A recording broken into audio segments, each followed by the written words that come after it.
क्या बताते हैं गरीबदास जी के इनने एक भी कर्ता बना साधी, एक कर्ता को भी फाइनल नहीं मान्या, 9 ठहरा दिए, 9 अवतार 9 भगवान, और 10वां अवतार और आवेगा, 10वां अवतार और आवेगा निकलंक नाम तय, कलयुग के एंड में, कलयुग के अंत में।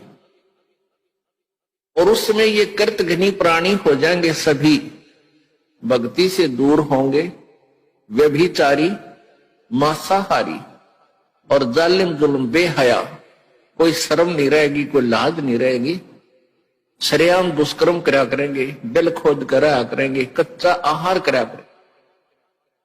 एंड ऑफ द कलयुग।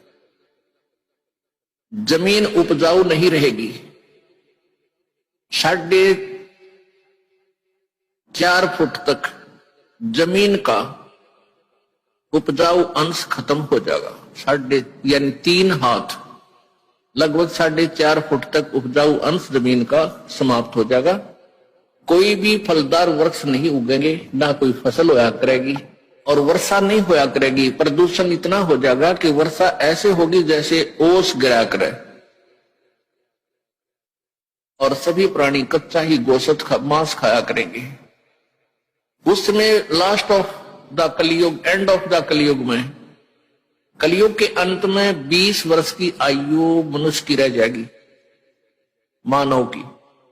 और उसमें से 5 खंड बताए हैं सूक्ष्म वेद में, यानी 15 वर्ष की आयु में जन्म भी हो लेगा, जवान भी हो लेगा, और गर्भारी भी हो लेगा, और मृत्यु को भी प्राप्त हो लेगा। 5 वर्ष की लड़की को संतान होनी प्रारंभ हो जाया करेगी, और सभी प्राणी बहुत ठगने से हो जाएंगे, 1.5-2 फुट के आसपास इनका कद रह जाओ। उस समय ये कृतघ्नी प्राणी इतने हो जाएंगे, बहुत घने। उस समय कुछ एक पुण्यात्मा रहेंगी जो तब भी भगवान से डरने वाली होंगी। वो होंगे ऐसे ही, मांसाहारी भी होंगे, लेकिन जगह भगवान की अवश्य होगी। वो कौन होंगे? जो अब इस कलयुग में, अब ये भगवान का मार्ग हजारों वर्षों तक चलेगा। जो पुण्यात्मा इस मार्ग पर लगेंगी, भक्ति करेंगी और आजीवन मर्यादा में रहे, वो तो सतलोक चले जाएंगे। और जो जिनके पैर फिसल गए, नहीं पार हो पाए, वो फिर ऐसे इस कलयुग में मनुष्य के जन्म प्राप्त करते रहेंगे। इतने दयालु हैं ये परमात्मा। लेकिन मनुष्य जीवन में कौन सा ये प्राणी सुखी होगा? तो उस समय क्या होगा कि निकलंक नाम का एक अवतार आवेगा। वो कौन होगा? राजा हरिश्चंद्र की आत्मा होगी।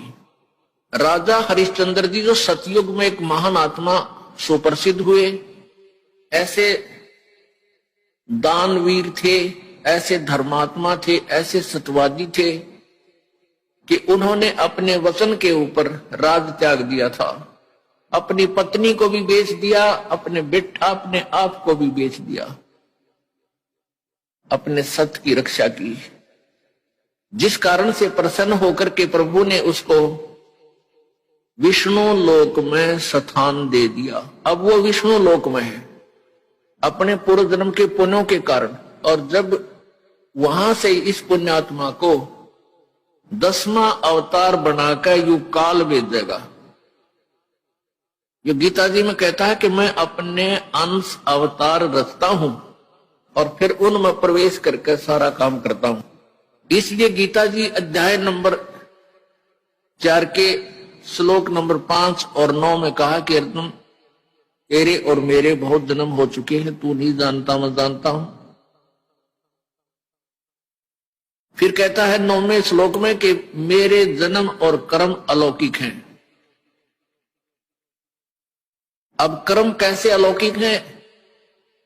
श्री कृष्ण में प्रवेश करके महाभारत करवा दी, युद्ध करवाया। ओह, परशुराम का जन्म दिया, परशुराम में प्रवेश करके अक्षत्रियों को मार डाला और पाप परशुराम का रख दिए सारे। ऐसे ही राजा हरिश्चंद्र जी को निकलंक नाम से संभल नगरी में विष्णु दत्त शर्मा के घर पे इसका जन्म होगा 10वें अवतार का। 10वां अवतार जो होगा संभल नगरी में, और विष्णु दत्त शर्मा नाम का एक ब्राह्मण होगा, उसके घर पे जन्म होगा। और वो विशेष अलग से ही वैरायटी का बालक होगा, उसका उन अन्य से तगड़ा शरीर होगा, क्योंकि वो स्पेशल भेज रखा होता है तो। और उसकी लंबी तलवार होगी। इन कृतघ्नी प्राणियों को ऐसे काटेगा न जैसे यह करेन गेहूं काटा करे, ऐसे काटेगा न बुरी तरह इनको खत्म करेगा। फिर क्या होगा, उन प्राणियों को बख्शा जाएगा जो उस समय भी भगवान से डर। कलयुग में सबकी दुर्गति होगी, उससे अच्छा है कि आप इस समय संत रामपाल जी महाराज जी से नाम लेके अपना कल्याण करो। और क्या पता अगला जन्म आपका कौन सी योनि में जाए। सिर्फ इस समय संत रामपाल जी महाराज जी है जो कि आपको सारे 84 लाख योनि का छुड़ा सकते।